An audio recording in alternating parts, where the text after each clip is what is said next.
Welcome to what might be I guess maybe the most longest awaited domain session, new program, Inside Dominance.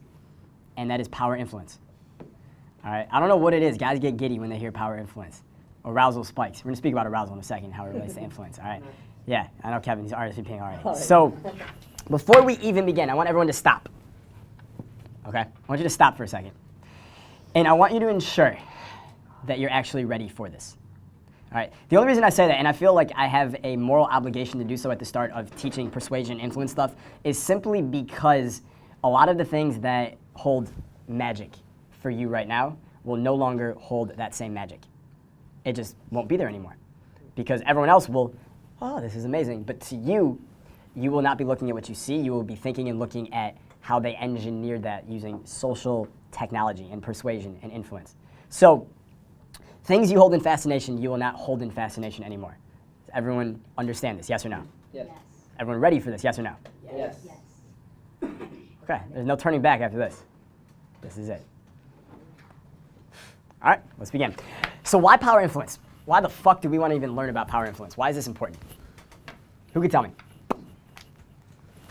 Why? Why do you want to know how to influence people and persuade people to do things? Why? So you can have things your way. So you can have things your way. Yeah. What kind of things do you want to have your way? Besides Burger King? Besides wealth, woman. Those are literally, on my list here, those were the first two. I was about to say, that's really it. Money and girls. Yeah. Okay, that's fine. LeBron, that's totally fine. Why else would you want to know? Influence, persuade, yeah. To be able to influence people to take action to improve their lives. Yes. I was waiting. I'm like, who's going to have the more altruistic reason? I knew I could count on you. Yeah, Zach. Also, to stop being influenced by other sources? Yes, to protect yourself from the fangs of others. Dirty little cheats. Yeah. Yeah, to understand what's working on you and why it's working on you so you can protect yourself, because a lot of times, do we not make buying decisions or personal decisions that maybe aren't the best for us in the long term? And if we know how we're being influenced in that way, I mean, think about it. Like, what do you fear? You fear what you don't understand. Once you understand it, you no longer fear it, right? It no longer controls you. So when you can understand these things and how they're working on you, once you understand it, like I said, the magic is gone, meaning it's not going to work on you the same way that it did before. It just won't, right? So we have wealth, we have women, we have, yes, ability to help others. I can't motivate you to take an action that's going to change your life unless I know how to fucking motivate you to do so. I need to know how to persuade and influence you to do that. I need to know how to make an impact in you on a deep level. I don't know how to do that, I'm not getting you to do shit. You're not buying my product, you're not taking action, you're not changing your life. No one is getting better. And when you don't get better, then the people around you don't get better. So it's got a long, this kind of domino effect. It is our obligation to help and raise other people up through influence and persuasion. Does it make sense to you guys? Yes or no? Yes. All right, so yeah, wealth, women, freedom, fun, adventure, legacy, power, not just for you, but for us and for those that you treasure. So how do the power influence triggers work? All right, there's 12 of them. But how do they work? 3 things I want you to know. Number 1, they are invisible hinges that swing big doors. All right, you walk up to a big door, you know how to open it. You push it, right? You push it and it opens.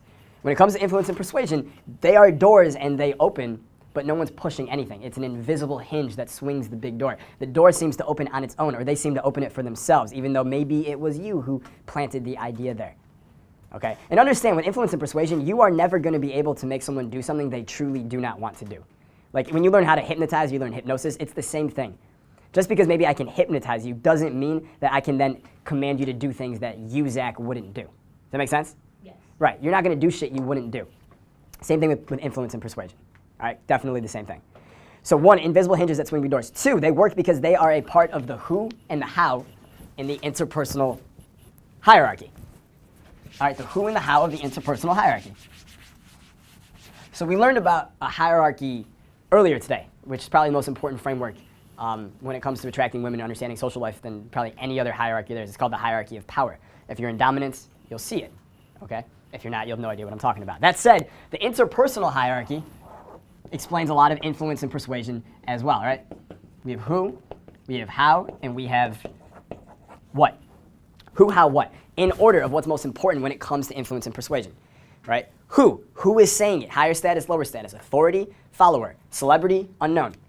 You have more things working for the who is saying it, it works out better. Jay-Z says what up to you, you're like, holy shit, amazing person. Homeless guy says what up to you, you're like, get the fuck away from me, I don't have crack, right? So that's the first one. Who's going to say that to a homeless person now? Like, can you have some change? I don't have any crack, dude. Stop yelling at me. So that's who. And then we have the how. How are you saying it? What kind of tonality? What frames are being implied with the way that you say it? Remember we watched that clip? We were breaking down Hank Moody before? And she said, hey. That's all she said. She said, hey. But there was a certain way that she said it that implied a certain, she was throwing out a frame out there, right? What do you want? That was the frame, I think Tyler said, right? She said, hey, right? I mean, how many different ways can we say hey, and how many different meanings are there for it? Hey, hey, hey, hey. Right, we could go all day with this. Right, there's all these different ways. How you say it is important. Tonality, seeking rapport, normal rapport, breaking rapport, all these different things. The other part of the how, though, that often gets ignored is what are the power influence triggers that are embedded into that message? That's the other part of the how. How is this message being framed? How is this message being presented? All of those things extremely, extremely important when it comes to how you're going to influence and impact someone. And then at the end, we have the what, which comes, it's the last part, which is what is being said. What are the actual just words? As in, if I was talking to you and we printed out a transcript, and I just read the transcript, what was being said? That's the bottom part. So in order of when you want to increase your influence with someone, the last place you want to start is saying the right thing, or not saying the wrong thing. Least important. The next level up is the how. How is it being wrapped in power influence triggers? How are you saying it tonality-wise, present energy-wise, state-wise, etc.? And then who? This is the highest level. You want to truly influence someone at the highest level, skyrocket your status. Girls doesn't want to date you, great. Go become a celebrity real quick, shouldn't take too long. And then go ask her out right after that and see what she says. You increased your who, right? That's the highest impact way. So we have invisible hinges that swing big doors. So the power influence triggers, when we do this, for the most part, it's working on the who and the how level.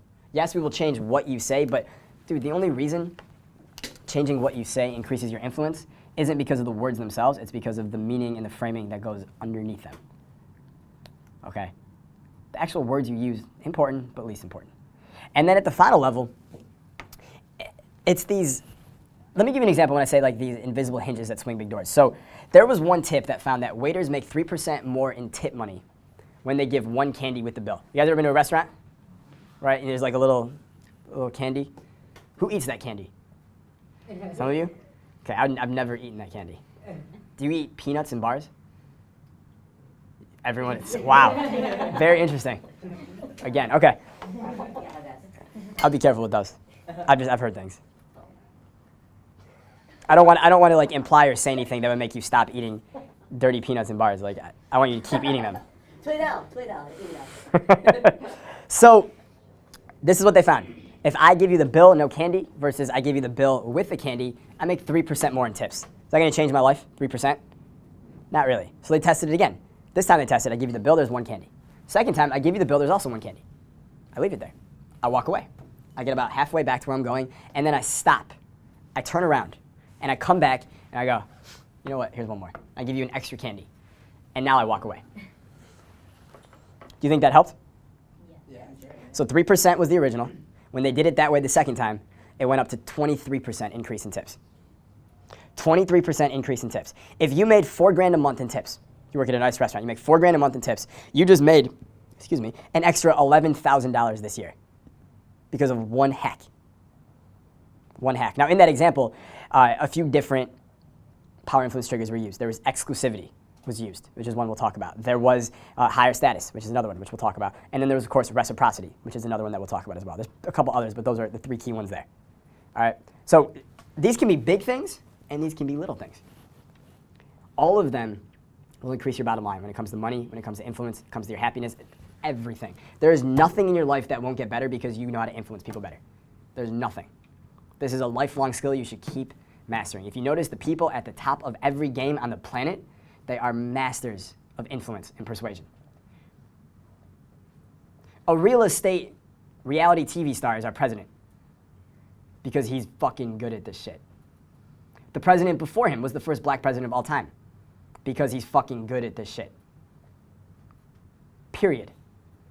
Okay? They're all good at it. They're all excellent at it. So let's learn the skill.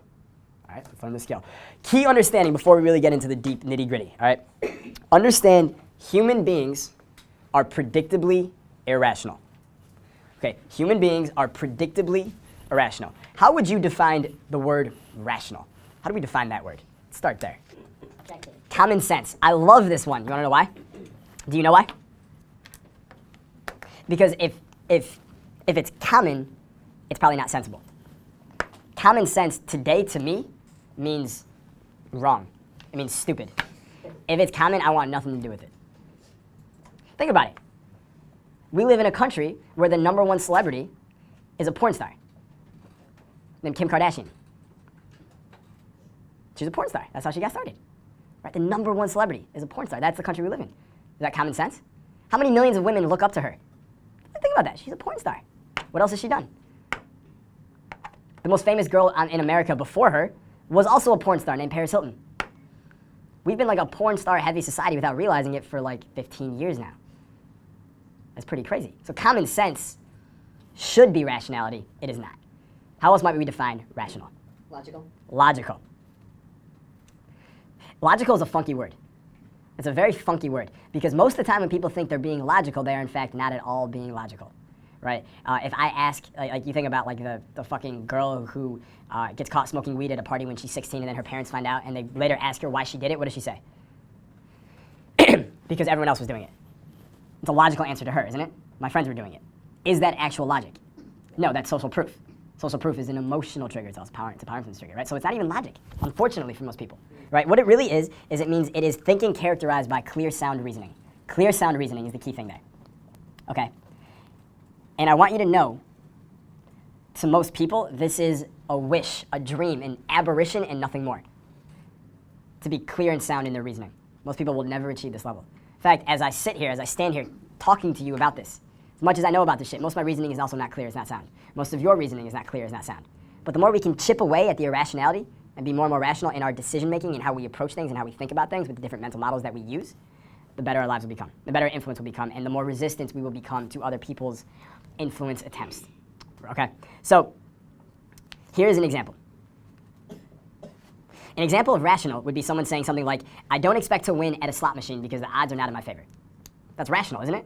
I won't expect to win at a slot machine because, hey, the odds aren't in my favor. Is that true or false? True. That's true. How do most people think about a slot machine? I might win. I might win. I'm going to keep pulling that shit because I might win. Rational or irrational? Irrational. Irrational. But to them, they think that's logical. They think that's rational. Hey, I might win. That's rational, isn't it? I should keep doing it. I might win. I'm not a quitter. Right? They'll say shit like that. I'm not a quitter. I don't give up on myself. Do you? No, I'm going to keep pulling. I might win. Right? I won't expect everyone to take the high status pill because it's uncomfortable for a lot of people. That's rational. I really don't expect a lot of people to choose to become high status in their lives because it is hard work. It is a challenge. Okay? It moves you away from average. It moves you away from normal. Most people feel safe in the pull of the familiar. So we have that, right? And you may have heard these popular sayings hinting at irrationality, right, that we have in our culture. For instance, at least in the dating community, we have the saying, attraction is not a choice. Right? Attraction is not a choice. This is hinting at irrationality, isn't it? Meaning who she's attracted to. Girls don't consciously decide which guys they like and which guys they don't. They don't choose. They're just in a vibe with some guy, and then a few minutes later they realize, like, wait, I kind of like this guy. Okay, attraction is not a choice. Human beings are predictably irrational. You ever heard no one wins in an argument? Right? No one wins in what are we really hinting at here? Human beings are irrational. Right? Even if you prove your point to someone else, but you do it by roasting them a little bit or making them look stupid, yeah, your point was made, but they still hate you. They still don't even see it your way, even though you just showed them the way was correct. You guys ever try to argue with a vegan? Zach? Yeah. Even when you prove them wrong about something that they hold steadfastly to, the facts are there. They will still disagree with you because they hate you. And you kill cows, right? You kill cows. That's what you do. You're a murderer. You're a murderer. I don't care that you just showed me that eating animal food is actually okay for me. I don't care because you're a murderer and I don't listen to murderers. That's rational. Okay? And here's another one, which wasn't a saying, but it's also true. Trump didn't win the election because he was logical. Everyone get that? He didn't win the election because he was logical. He won the election because he spoke to the predictable irrationality of human beings. And it's not just Trump. Every president in the history of the United States has won because he played to the irrationality of human beings. Every single one. All of them. So let's talk about some proof. I want to talk to you about a couple stories, a couple experiments. So there is a researcher who wrote a great book called Predictably Irrational. Okay, his name's Dan Ariely.